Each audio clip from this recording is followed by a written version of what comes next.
할렐루야. 어떤 부부가 외출을 하고 돌아오다가 집에 거의 다 왔습니다. 그러니까 항상 그 사고가 집 근처에서 난다 하더라고요. 마음을 놓게 되고 그래서 집 가까이 왔을 때 무단횡단을 했습니다. 그냥 그렇게 길을 걷는데 근데 옆으로 오던 그 트럭을 보질 못했어요. 그래가지고 무단횡단을 하다가 큰 사고가 날 뻔했습니다. 그러니까 운전기사가 갑자기 그냥 브레이크를 꽥 하고 이렇게 이제 밟았어요. 얼마나 화가 납니까? 여러분 그럴 때 참 화가 나잖아요. 그러니까 이게 유창을 확 열고서는 소리를 질러요. 야, 이 모조리야, 이 병신 쪼다 얼간암 똑바로 걷나? 아, 남편이 잘못했으니까요. 뭐라고 대꾸도 못하잖아요. 그런 욕을 듣고서 당황해하고 있는데 옆에 아내가 물었어요. 여보, 아는 사람이에요? 아니야. 아니 그런데 어쩌면 그렇게 당신에 대해서 이렇게 잘 알아요? 네, 이 바보 열간이 쪼다 막 그러니까 이 아내가 공감을 한 것 같아요. 여러분은 배우자에 대해서 또 상대방에 대해서 얼마나 잘 알고 있습니까? 모조리 병신 얼가나. 우리는 우리 자신에 대해서 잘 알아야 되고 우리가 믿는 신앙에 대해서 우리의 아이덴티티에 대해서 확실한 우리 정체성에 대한 확실한 인식이 있어야 됩니다. 우리 스스로를 돌아보는 날이다. 오늘은 종교개혁 기념주일이에요. 506주년을 맞는 날인데 우리 스스로를 정말 돌아보고 우리 자신을 갱신하고 기억하는 그런 날입니다. 치과 의사가 제일 싫어하는 말이 있어요. 치과 의사가 제일 싫어하는 말은 이가 없으면 잇몸으로 먹는다. 제일 싫어하는데 판사가 제일 싫어하는 말은 법 없이도 산다. 법이 없으면 재판장에 갈 일이 없죠. 한의사가 제일 싫어하는 말은 뭐예요? 우리 김기용 집사님 한의사시잖아요. 보약보다 밥이 좋다. 그런데 여러분 마귀가 제일 싫어하는 말이 뭘까요? 마귀가 제일 싫어하는 말은 나는 하나님의 일을 바로 한다, 제대로 한다, 올바로 한다. 이걸 마귀가 제일 싫어한다는 거예요. 하나님을 한다고 하면서도 그냥 대충 하고 적당히 하고 이렇게 하면 좋겠는데 확실하게 바로 틀림없이 할 때에 이 마귀가 이제 싫어한다는 거죠. 우리 교회의 생일은 3번 있습니다. 교회 생일이 3번 있어요. 이렇게 얘기하면은 이거 참 이상한 얘기 하신다 이렇게 여러분이 생각하실 수 있어요. 우리 교회 창립 기념주일은 5월 달에 있는데 말이에요. 근데 교단과 교파를 넘어서 모든 교회에 공통된 생일이 있는데 그게 언제냐? 그게 성령 강림 주일입니다. 예수님께서 십자가에서 이제 죽으시고 그리고 부활하신 후에 부활 승천하신 다음에 약속하신 보혜사 성령님을 보내셨어요. 그래서 성령님이 오셔서 이제 자연스럽게 신도들이 모이게 되고 성령 강림에 힘입어서 성령 강림한 그 역사 이후에 교회가 시작이 됐어요. 그래서 성령 강림주일을 교회의 생일이다. 교회가 태동된 날이다. 이렇게 보는데 오늘 우리 개신교, 우리 교회는 개신교회라 그럽니다. 개혁교회라 그러죠.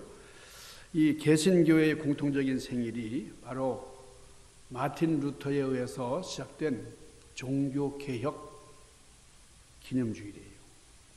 그것이 바로 교회 생일입니다. 왜냐하면 교회가 새롭게 탄생되었기 때문에. 그래서 그것이 올해로서 506주년이 되는데요. 1517년 10월 31일 여러분 그 천주교회는 제성절이라는 게 있어요. 만성절이라고도 하고 그러니까 제성절이라고 하는 그 절기가 있는데 그게 오늘날에 우리 할로윈이라는 겁니다. 할로윈. 로마 천주교가 세상을 떠난 많은 성자들 우리 캐톨릭에서는 거룩한 삶을 살았던 사람을 성인으로 이제 모시잖아요. 뭐 베드로도 성인이고 바울도 성인이고 뭐 그런 사도들만 성인이 아니라 뭐 테레사 이런 분들도 이제 성인으로 이렇게 이제 봉헌을 했습니다. 그러니까 이 성인들이 있는데 이 성인들이 우리가 하늘나라 가는데 많이 도움을 준다는 거죠. 그리고 사람이 태어나면은 그 수호 천사가 있고 수호 성인이 있고 말이죠. 그래서 우리의 삶을 늘 돌봐준다 하는 그런 게 가톨릭 교리 중에 하나입니다. 그런데 지금 할로윈 데이 그러면은 그냥 우리 젊은이들이 재미있게 놀고 뭐 분장을 하고 뭐 그러면서 춤추고 노는 날 내지는 뭐 재미있게 그 이웃집 찾아가 가지고 뭐 트릭 오어 트릿 그러면서 이제 이걸 하면은 뭐 사탕을 건네받고 캔디를 이제 받아드는 그런 날이 이제 할로윈이다 뭐 이렇게 우리가 생각하지만은 이 할로윈 데이를 원래는 제성절이다. 그러니까 제성이란 말은 모든 성인들 그리고 모든 만성절이다. 모든 성인을 이제 추모한다 그럴까요? 모든 성인을 기리는 그런 날이죠. 그래서 이 중세 캐톨릭의 이 토속적 교리 중에는 이제 모든 날마다 그 날을 지키는 수호성인이 있어요. 또 사람들마다 지켜주는 수호성자가 있습니다. 근데 그 하루 동안 사람들을 이제 지켜주는 그런데 그 성인이 힘이 붙여가지고 막지 못하는 그 순간에 잡귀들이 귀신들이 이제 들어온다는 거죠.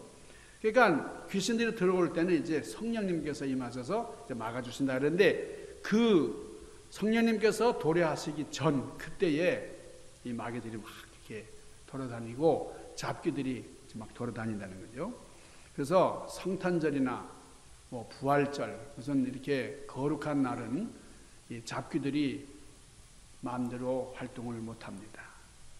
모든 성인의 날은 잡귀들이 마음대로 돌아다니질 못해요.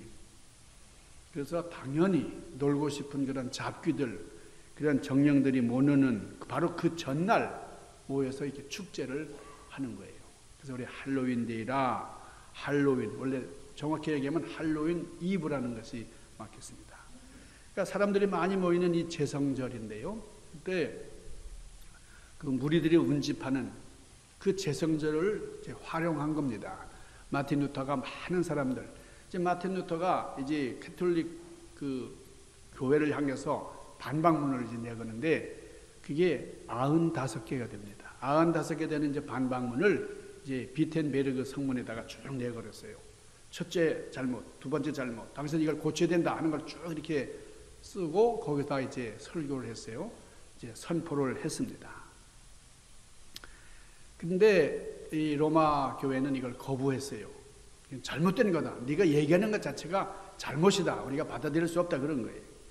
그래서 캐톨릭 교회가 이 루터의 반박문을 받아들이지 않았기 때문에 어떻게 하겠어요?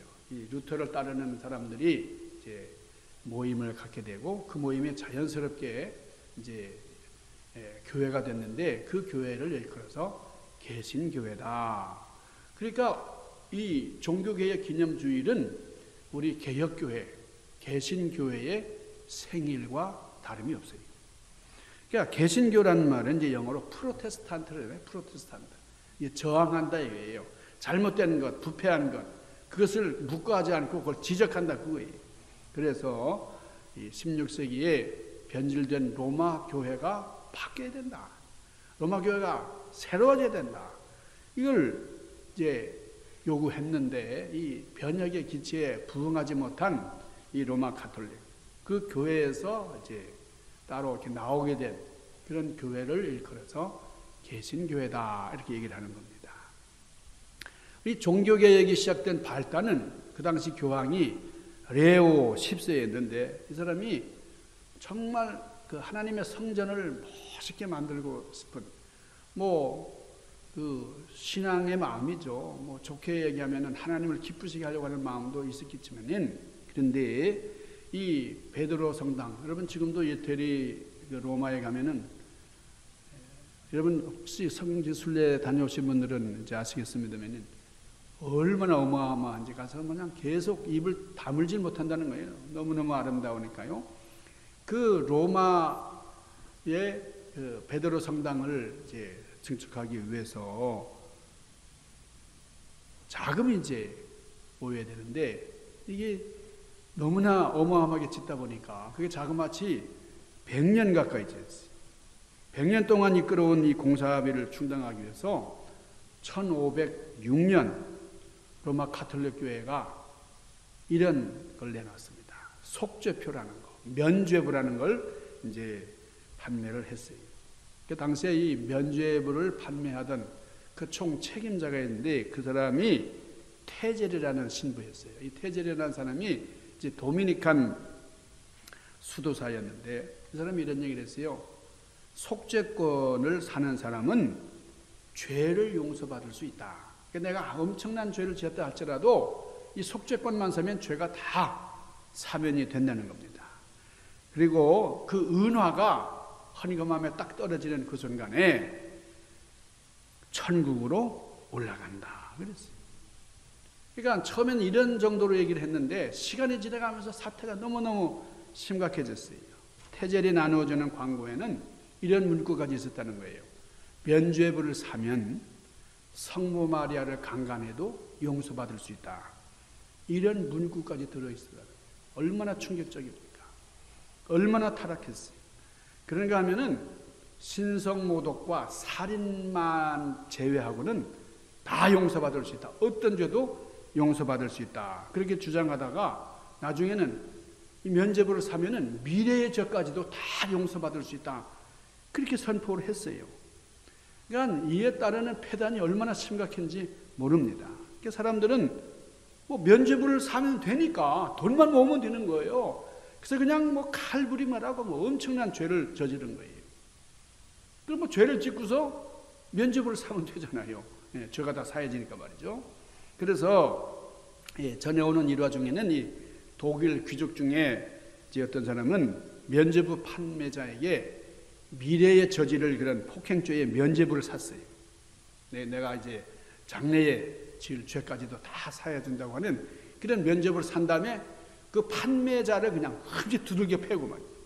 그래서 금고를 빼고 달아났어요.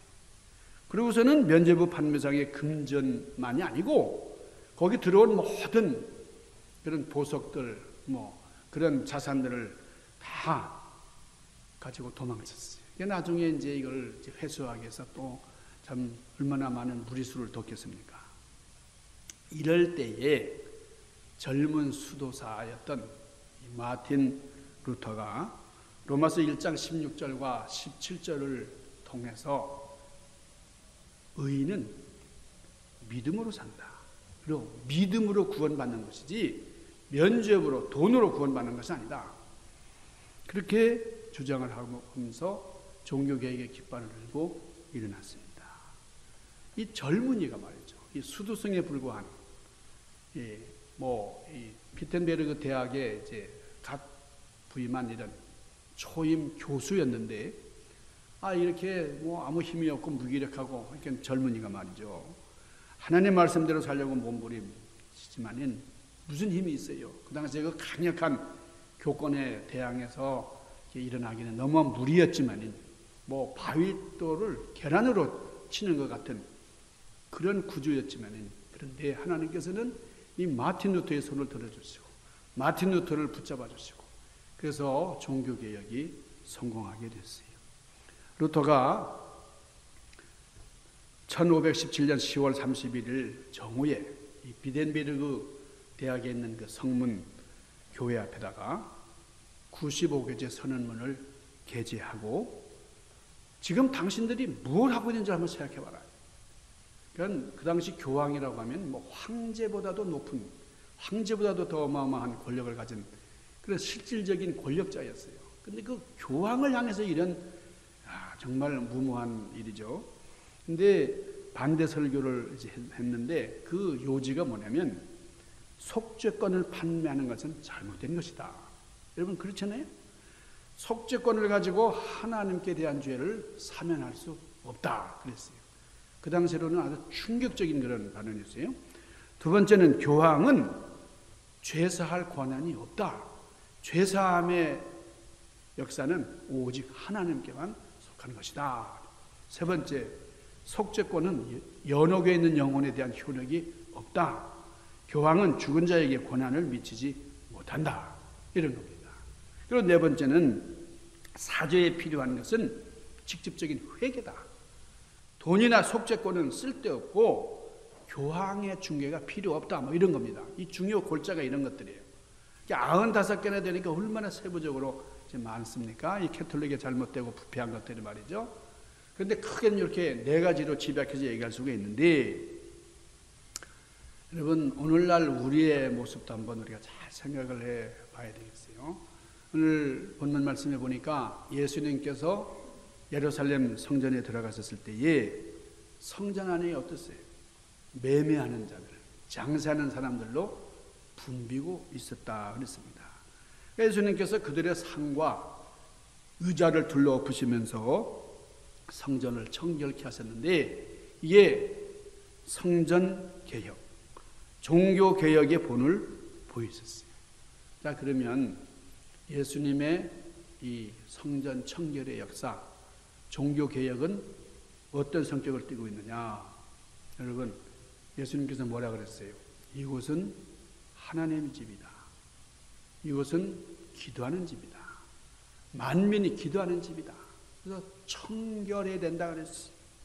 그래서 예배 드리는 곳으로 청결하게 하셨다. 오늘 본문 12절 말씀을 보니까 예수께서 성전에 들어가서 성전 안에서 매매하는 모든 자를 내어 쫓으시며 돈 바꾸는 자들의 상과 비둘기 파는 자들의 의자를 둘러 엎으시고 그랬어요. 여러분, 예수님의 모습과 좀 상반되잖아요. 아주 그냥 굉장히 정말 분노에 찬 우리 예수님의 모습을 이제 들여다볼 수가 있는데, 여러분 이 성전 안에는 돈벌이 하는 곳으로 더럽혀져 있었다. 근데 어떻게 이게 돈벌이가 가능했느냐? 원래 이 성전에는 이 이스라엘 백성들이 1년에 한 번씩 꼭 이렇게 순례를 합니다. 자주 오면 좋겠지만 자주 못 오는 사람도 1년에 한 번은 와야 된다. 그래서 이제 멀리서 타국에서 이렇게 성전에 이제 방문을 하는데, 그 6월절 때는 많은 사람들이 오거든요. 그러면 이제 제사에 사용할 그런 그 제물들, 또 제사에 필요한 또 제수, 이런 것들을 이제 구입을 해야 되는데 멀리서 가져오기가 힘들잖아요. 뭐 요즘같이 무슨 오토바이가 있습니까? 뭐 이제 우리 자동차가 있습니까? 뭐 이렇게 운송 수단이 없는데 말이죠. 마차라든지 무슨 말이라든지 이런 걸 이제 통해서 멀리서 운송하는 게 너무 힘드니까 제사 드리기 용이하도록 성전 안에서 제물들을 파는 거예요. 돈을 받고서 이제 제사 드릴 수 있도록 그렇게 매매를 했던 건데, 그런데 이게 제사 드리는 사람들의 편리를 위해서 처음에는 시작이 됐지만은 날이 갈수록 이게 타락한 거예요. 그래서 영리주의로 흐르고 나중에 이 성전 안이 장마당이 됐습니다. 돈을 바꾸는 것도 먼 외국에서 성전세를 세겔이라는 게 성전 안에서만 쓰는 돈이거든요. 이제 환전을 해가지고, 그러니까 일반 시중에서 사용하는 돈을 쓸 수가 없어요. 그러니까 이 성전 안에서는 성전 안에서만 사용하는 그런 돈, 세겔로 환전을 해가지고 이제 사용을 하는데, 그런데 편리를 위해서 만들어진 이 제도가 영리주의로 바뀌었어요. 그러니까 제사장들이 거기다가 이제 이문을 넣고 이자를 얻어 먹고 말이죠. 그러니까 예수님께서 분노하신 거죠. 여러분, 성전은 결코 개인의 영리가 앞서서는 안 된다. 성전은 어떤 곳입니까? 성전은 하나님의 집입니다. 성전은 기도하는 집이에요. 그런데 예수님 당시의 유대교는 상업주의가 강하게 대도가 돼가지고 이 성전 안에서 지금 장사하는 사람들, 이게 돈의 맛을 이제 보게 돼가지고, 그러니까 6월절 즐기고 그러면 거룩하게 하나님 앞에 제사 드리기 위해서 모여든 사람들이 그렇게 충만해야 되는데, 이때는 한몫을 뽑는, 본전 뽑는 그런 시즌으로 바뀌어버렸다. 경건하고 신성해야 될 성전 안에는 소와 양을 파는. 여러분 소와 양을 왜 팔아요? 이게 제물로 번제단에 올려질 제물이니까 그걸 파는 거예요. 그러니까 우시장이 되고 말았어요.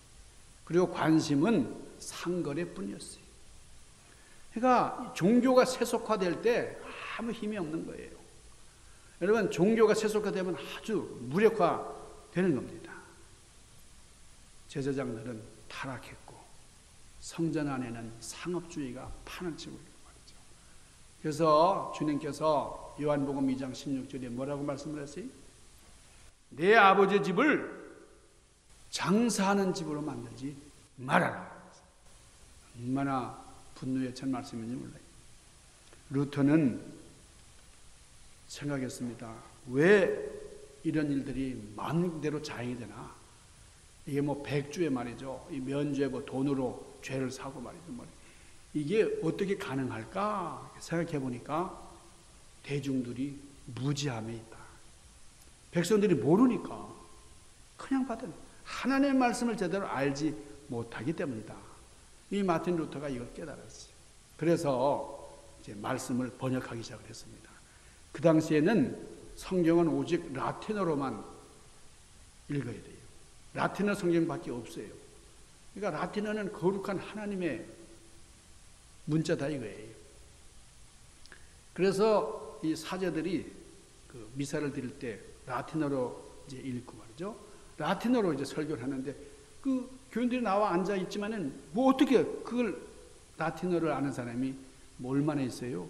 뭐 귀족층에 뭐 소수만 이제 라틴어를 공부를 해가지고 좀 알아듣는데 이게 너무너무 무지한 거예요. 그러니까 교인들이 너무나 좀 무지하니까. 그래서 여기에 대해서 아무런 그런 반응, 아무런 저항도 하지 못하고 그냥 받아들일 수밖에 없는 이런 상황을 루터가 알고 성경을 번역을 했습니다. 그래서 성경 말씀을 독일, 이 루터가 독일 사람이니까 이 독일어로 번역을 했어요. 그러니까 이 종교개혁의 원리는 종교개혁의 원리를 세 가지로 얘기를 합니다.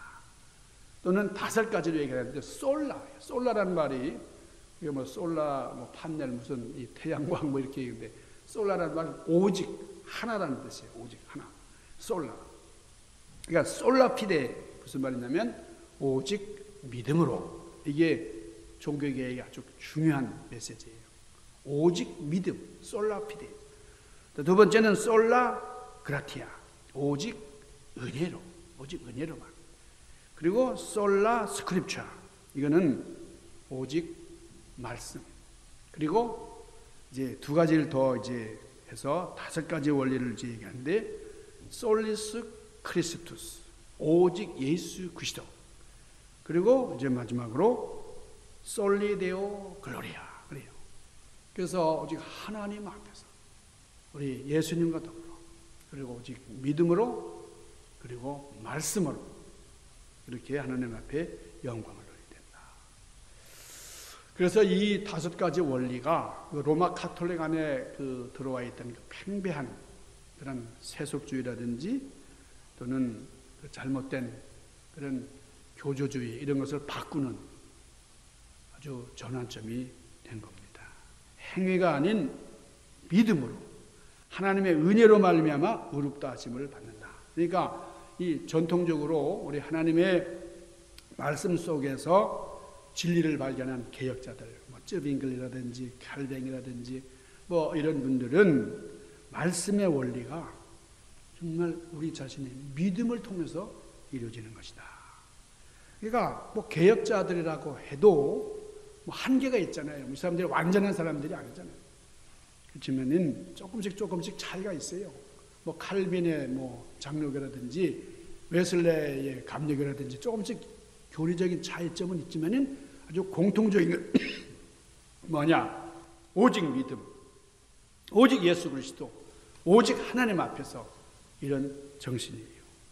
그래서 이 개신교의 원리, 개신교의 진리를 규정짓는 중요한 포인트는 오직 성경이에요. 말씀. 그러니까 말씀이 중요하죠. 요즘 말씀이 뭐 세계 각국 언어로 다 번역이 됐죠. 번역 안 된 언어가 거의 없을 정도잖아요. 이스라엘은 문자라는 문자는 다 번역이 됐어요. 여기에 가장 공헌을 많이 한 나라가 한국이에요. 한국에 그 성서공회라고 있어요. 대한성서공회가 있는데 제가 이제 감신 다닐 때 이제 구약학 교수였던 민영진 박사님이 이제 거기 성서공회 그 회장님으로 계시고 그냥 성경을 얼마나 많은 나라에 이제 보급을 했는지 모릅니다. 지금 그 정도로 이게 다 마틴 루터 이 종교 개혁의 그 시초를 이룬 마틴 루터의 희생으로 말미암아 시작된 것이다. 그래서 자, 첫 번째가 뭐라고요? 오직 믿음, 오직 성경, 그리고 오직 은혜, 오직 그리스도, 그리고 오직 하나님께만 영광이다. 이런 정신으로 교회를 세워 나갔어요. 자, 예수님께서 노끈을 만드시고 성전 안에서 모든 것을 몰아내셨어요. 예수님의 개혁 운동은 교회가 교회돼야 된다.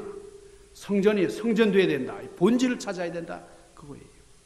그래서 교회는 그리스도의 몸이고 교회는 진리의 기둥과 터다. 그래서 교회는 구원의 방주고 그리고 세상의 빛, 소금의 역할을 감당하는 곳이다. 이렇게 정의를 내릴 수가 있습니다.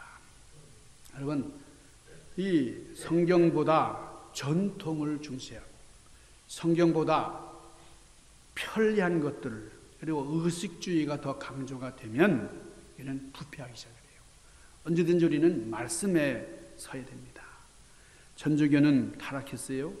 18세기, 19세기에 그 타락의 정도가 얼마나 심각한지 말할 수 없어요. 왜 그러냐? 말씀보다는 합리주의, 과학주의, 교주주의 이런 것들을 강조하다가 여러분 요즘에도 굉장한 위협들이 있습니다.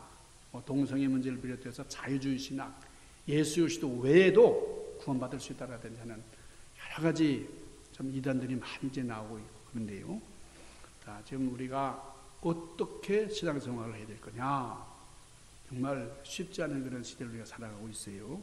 이때에 우리가 종교개혁의 근본 정신을 생각하면서 정말 신앙의 아이덴티티를 바로하고 하나님께 영광을 돌리는 그런 삶을 이루어야 되겠습니다.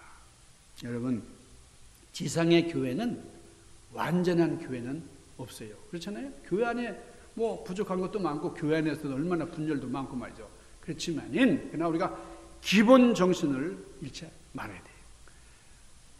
하나님의 그 기본으로 돌아가야 됩니다. 그래서 개혁교회는 끊임없이 개혁이 돼야 된다. 내가 잘못한 것 되돌아보면서 반성하고 회개하고. 이 마틴 루터는 이 교황청을 향해서 그렇게 반박문을 내면서도 회개할 줄 알았어요. 잘못한 걸 회개하고 이렇게 서로 합쳐서 같이 해보자고 하는 거잖아요. 그런데 이 루터를 파문하고 말이죠. 뭐 사형 선고를 내리고 죽이려고 막 그랬잖아요. 참 이런 가운데 루터가 살아남을 뿐만 아니라 이렇게 큰 전 세계적 요원의 불길처럼 이 교회가 새롭게 갱신되는 이런 역사, 이런 놀라운 일입니다. 자, 오늘 여기 주보 칼럼에도 썼지만은 이 루터가 이렇게 무모한 일이지만은 이 반박문을 내걸었을 때에 그 당시에 유럽에서 여러분 잘 아시는 구텐베르그 인쇄술이 이제 발명이 되잖아요. 그러니까 루터도 모르는데 그냥 확 이 성경, 이 번역한 성경이 그냥 여기저기 이제 번져 나가는 거예요. 옛날에는 다 필사했잖아요. 손으로 다 써야만 되는데 뭐 인쇄술이 발달하니까 그냥 책으로 다 나와가지고 누구나 읽을 수 있고 누구나 들여다볼 수 있는 그런 성경책, 이런 말씀을 가지게 되니까 교회가 교회답게 되더라는 거죠. 종교개혁의 성경적인 원리, 오직 하나님의 영광, 솔리데오 글로리아. 그리고 하나님 앞에서 내가 지금 이 세상 살아가는 것이 하나님 앞에 있다고 하는 코람데오라고 그래요. 코람데오 정신으로. 그리고 세 번째는 솔라 피데, 오직 믿음으로.